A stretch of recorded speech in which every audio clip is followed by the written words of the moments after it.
Baiklah, sebelumnya kami dari kelompok 3 dari kelompok pendidik mengucapkan selamat sore dan salam sejahtera serta salam sejahtera kepada teman-teman sekalian yang telah hadir pada hari ini untuk mengikuti kami kelompok 3 mempresentasikan hasil diskusi laporan berikutnya.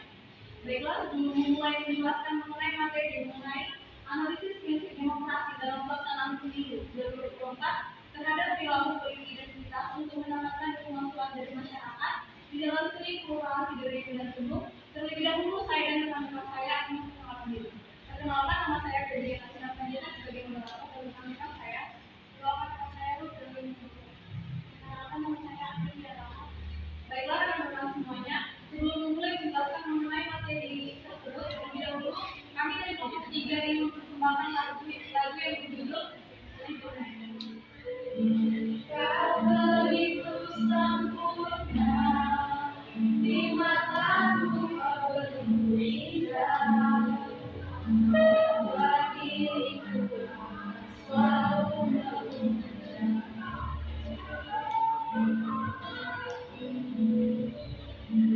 Di setiap langkahku, ku kan selalu memikirkan dirimu.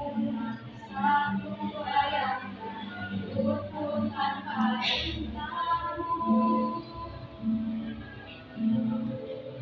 Janganlah kau tinggalkan diriku, takkan mampu menghadapi semua. Hanya bersamamu ku akan bisa. Kau adalah doronganku, kau adalah jantungku, kau adalah hidupku, lekat diriku.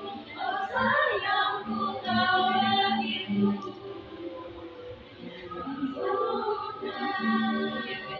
bahan lagu dari kelompok kami sebagai kelompok terhaji. Lalu selanjutnya mereka mau kami materi. Materi yang pertama yaitu mengenai abstrak akan dijelaskan oleh saya sebagai menjelaskan mengenai di mana tujuan riset ini adalah untuk kami bagaimana terhadap perilaku politik identitas untuk mendapatkan dukungan suara sebanyak keluarga. Teori penelitian dalam riset ini adalah pendekatan deskriptif objektif. Dari hasil penelitian ini adalah prinsip demokrasi berpengaruh dalam pelaksanaan pemilu tahun 2024 terhadap perilaku politik identitas masyarakat karena hal tersebut dapat memperkuat dukungan suara yang diberikan dan menciptakan prinsip demokrasi terutama masyarakat pemilih.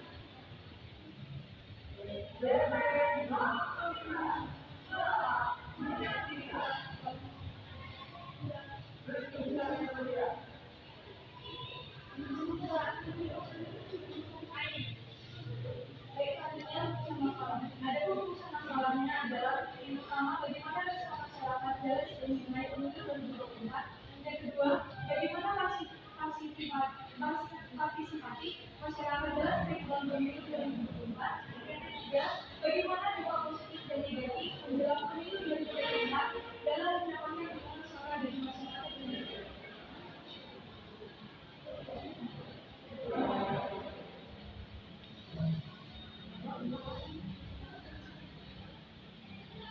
Baik, selanjutnya hasil penelitian.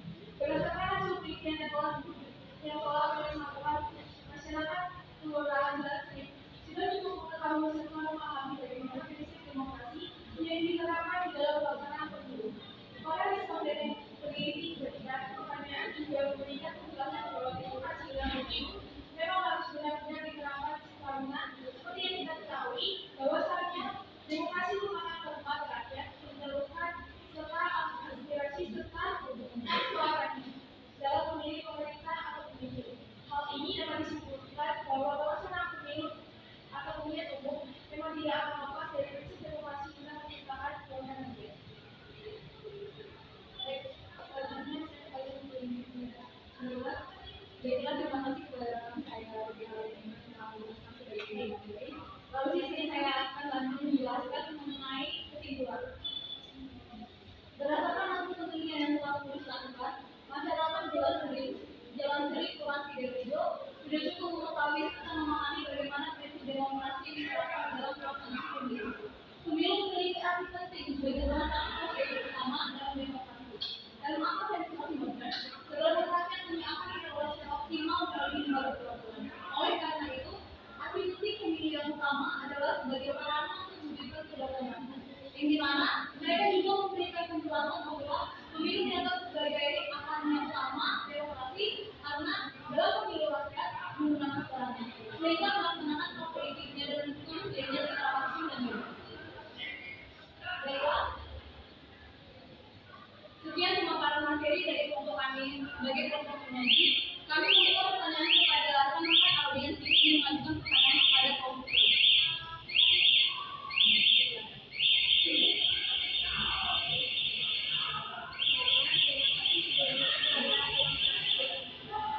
Baiklah, terima kasih sebelumnya kepada kelompok penyaji yang sudah menyajikan proyek penelitiannya dengan sangat baik yang berjudul Analisis Prinsip Demokrasi dalam Pelaksanaan Pemilu 2024 terhadap perilaku politik di Indonesia untuk mendapatkan dukungan suara dari masyarakat.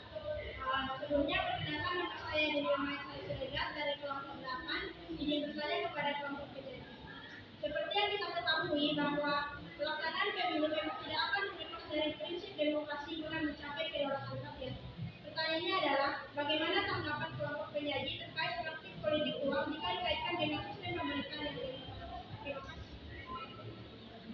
Baiklah, izin dari kelompok 3 untuk menjawab pertanyaan dari Deni Ramaisari Siregar. Sebelumnya, kami mengucapkan terima kasih kepada Deni Ramaisari Siregar sebagai rekan audiens yang telah memberikan pertanyaan kepada kelompok kami kelompok 3 sebagai kelompok penyaji. Tadi pertanyaan dinilai yaitu bagaimana tanggapan kami sebagai kelompok penyaji terkait praktik terjadinya politik uang atau money politik di dalam negara Indonesia sebagai negara demokrasi. Nah, sebelum menjelaskan mengenai tanggapan kami dari kelompok 3, terlebih dahulu saya akan menjelaskan apa itu definisi dari money politik atau politik uang. Politik uang atau money politik ini merupakan suatu hal atau penggunaan yang melibatkan uang atau sumber daya materi lainnya yang dapat mempengaruhi serta dapat mengubah kekuasaan politik. Nah, berdasarkan definisi yang telah saya jelaskan mengenai money politik tersebut, kami dari kelompok 3 beranggapan bahwasanya jika terjadi money politik di negara Indonesia, negara demokrasi ini, kami merasa jika hal tersebut terjadi, maka prinsip-prinsip demokrasi, integritas dari prinsip-prinsip demokrasi tersebut akan hancur. Karena kita tahu bahwasanya nggak fair lah kayak gitu kan, nggak fair kalau misalnya kita memilih calon legislatif yang memiliki finansial yang tinggi, itu juga dapat menyebabkan kekuasaan serta penyeimbangan kekuasaan yang tidak sesuai. Baiklah kepada rekan kami sendiri sendiri, apakah menerima jawaban dari kami?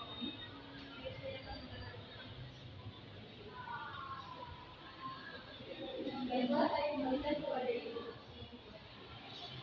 Sudah? Oke, untuk kelompok Anda, kelompok 3, ya. Di sini komentarnya sama saja mungkin ya. Tetap itu menarik ya menurut saya. Saya orangnya tipikal suka yang cerah. Yang kayak gini nggak enak dipandang. Nah, jadi untuk lain waktu tolonglah Anda ini jadilah mahasiswa yang kreativitas dengan membuat PPT yang lebih menarik lagi. Oke.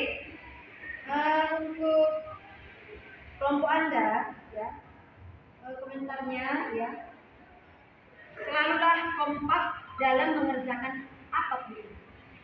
Kita sudah memberikan waktu sekitar seminggu bagi Anda untuk memberikan apa? Yel mungkin ya, atau sambutan ajudan tadi ya. Tolong itu diperbaiki juga. Mungkin Anda sering demam panggung ya. Jadi itu biasakanlah selalu tampil ke depan supaya terjadi itu tumbuh ya. Untuk kelompok 3, ini makalah Anda ya. Di sini abstraknya ini agak diperbaiki lah. Ya, untuk kata kuncinya seperti tadi saya bilang di bawah itu tak dibuat kata kunci. Kata kuncinya saja yang dibuat. Sudah. Dan ini spasinya juga dari bahasa Inggrisnya. Ini nampak sekali tinggal hobi. Perbaiki ya. Oke. Ya, di bab 1 halaman 7. Ini yang membantu juga akan stres, terlalu formal. Lihat, aneh ya kan? Seperti koran saja. Nah ini halaman 9 juga ya. Nah, di kajian pustaka juga nih lihat nih. Halaman 14 juga. 15 juga. Ya, banyak pengutipan Anda tetapi tidak ada di daftar pustaka. Apa contohnya, Bu? Alfian dan Wiwin. Itu ada? Ada? Ada enggak? Ada atau tidak? Gimana? Ada Alfian dengan Wiwin daftar pustakanya, lihat. Ada? Tidak ada kan? Jadi ini marah nanti dia, saling membuat. Nah, lihat juga di halaman 24. Nah, ini pemborosan. Ini bingung saya. Ini kayak gini ya. Jelek kan? Tapi juga ada. Nah ini, menurut Amin ini ada enggak? Daftar pustaka.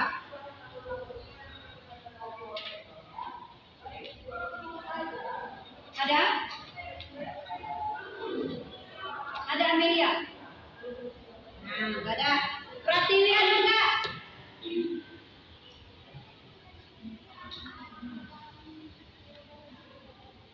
Ada?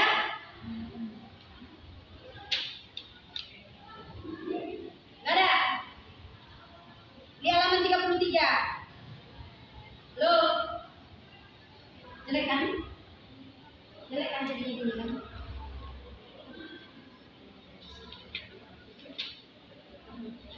Lihat abstrak Anda. Nah ini. Bingung aku. Abstraknya lihat. Jelek enggak? Anda cantik-cantik loh.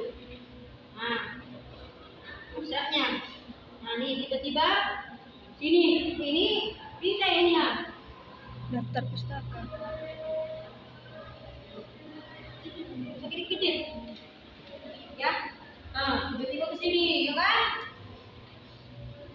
Nah, ini memang udah jelas dan ngapain, ya kan? Abstraknya biasa ya. Oke. Paham? Sekarang pertanyaan saya untuk Amelia. Apa pengertian perilaku politik identitas? Menurut Anda, mengangkat bahasa sendiri dalam bahasa buku. Apa itu pengertian perilaku politik identitas? Silakan.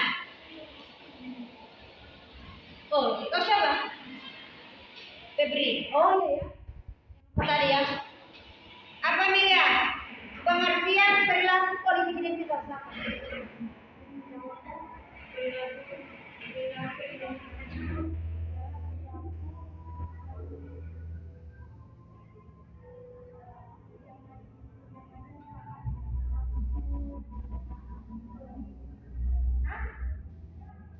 Di saat orang lagi pemilu. Ini gimana? Perilaku politik identitas ini apa? Gak akan kita bahas-bahas di bidang apa gitu. Seleksi data ini aja dulu tahu. Ini aja yang begini. Pengertian ini aja.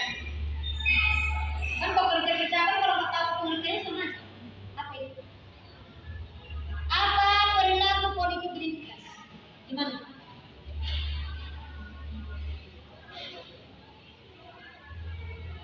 Tidak tahu.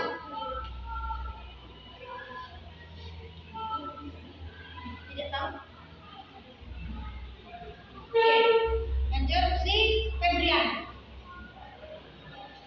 Setelah Anda melakukan penelitian dari keseluruhan yang sudah dapatkan dari data-data responden yang ada 6 orang, ya kan? Apa motivasi Anda selaku mahasiswa untuk menjelang pemilu 2024 ini?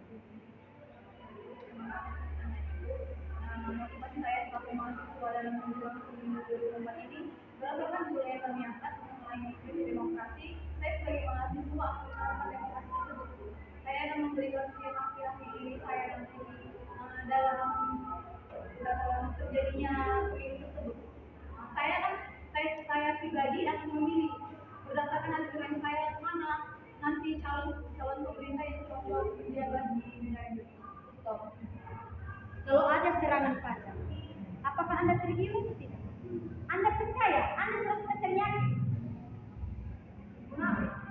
Sebelumnya pun munafik saya bilang kalau saya akan menerima serangan pajak itu kan.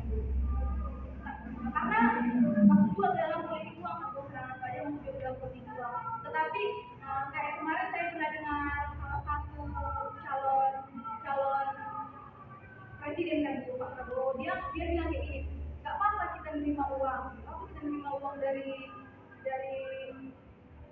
setiap calon legislatif atau calon yang dimajukan di dalam pemerintahan Bu, tapi kita tetap memilih berdasarkan hati nurani kita.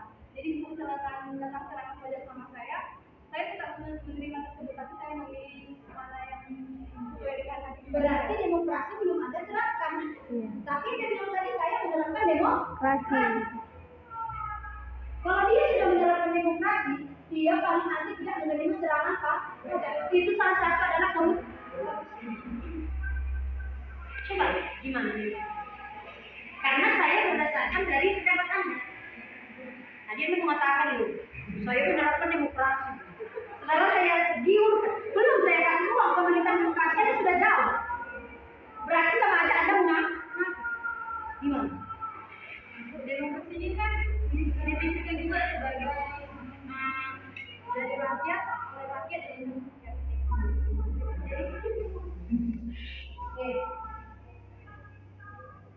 Jadi implementasinya seperti ini, berdasarkan pribadi saya sendiri. Jadi jika orang tentang pajak itu kan tadi seperti definisi dari demokrasi, maka nggak salah juga menurut saya pribadi, nggak salah juga kalau misalnya saya menerima uang dari serangan pajak tersebut, tetapi saya memilih berdasarkan aspirasi dari hati nurani saya. Saya tanya balik, Anda seorang aktivis ya? Anda seorang aktivis. Ya, Anda seorang mahasiswa, yaitu sebagai kalau di pemerintahan sebagai DPR. Anda adalah penyalur suara mahasiswa di jurusan Anda. Tadi Anda mengatakan demokrasi itu adalah dari rakyat oleh rakyat. Tetapi apakah boleh serangan pajak itu dilakukan?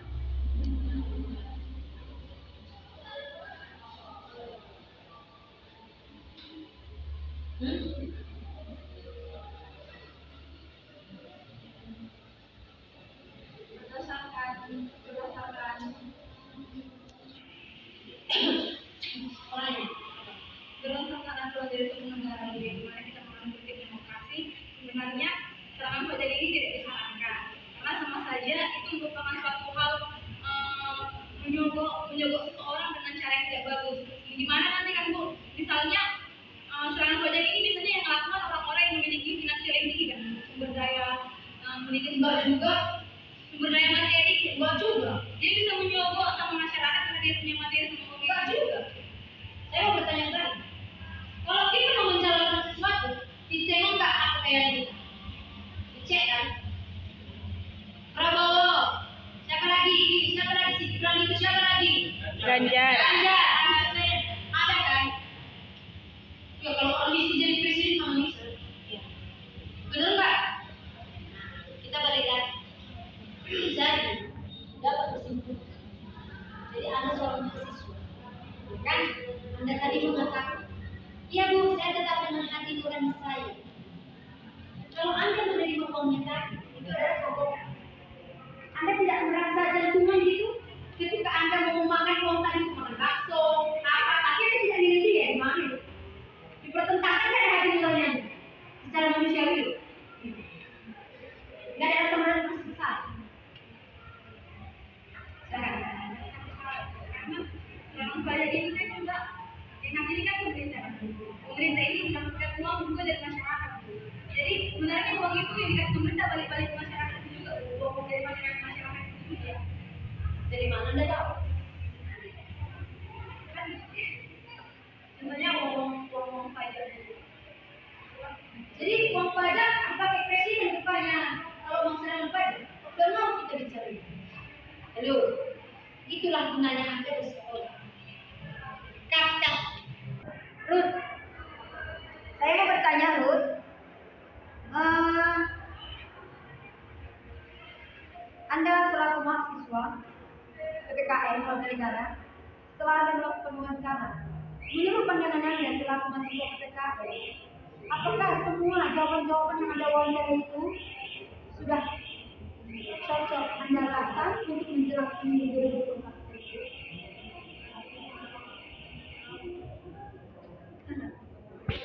Ya, dari masyarakat yang kami itu ya belum pasti, karena ada juga respon dari masyarakat itu yang karena kan di sini kan kami jadi pada masyarakat itu yang namanya itu ya oh iya berarti nanti dari mereka ini akan disampaikan oleh ke dosen-dosen pendidikan Bu.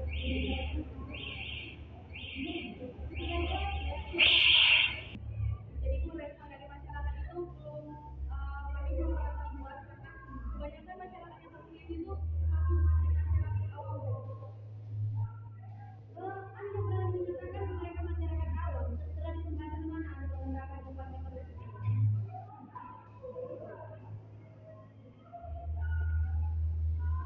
Kan pembahasan nih, ada pembahasan kan pasti ada di langsung tadi dong dengan kata-kata itu, oke kan? Atau semua dengan kata-kata pembahasan? Gimana? Untuk mahasiswa apa nih?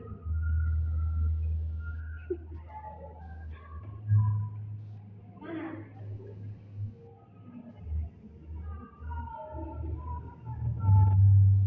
Itu semua bilang kesimpulan ada enggak ya kan? Kesimpulan loh semua itu. Setelah buat selesai menurut semua kesimpulan lah, oh ternyata dari hasil dari kemarin hasil penelitiannya gini. Itu kesimpulan. Ada.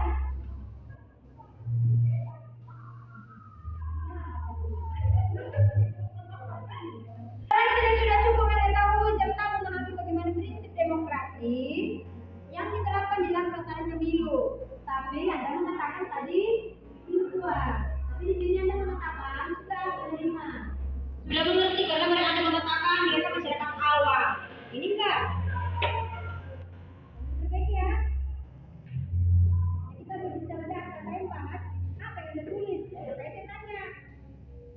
Oke? Silakan duduk. Untuk materi yang telah dilakukan, sebelumnya kami mengucapkan terima kasih sebesar-besarnya kepada Ibu Menteri Ketua CPT BNPB karena tadi telah memberikan sebagian wawasannya kepada kami. Dan terima kasih juga kami mengucapkan kepada rekan audiens dan rekan-rekan semuanya. Terima kasih, sekian dan terima kasih.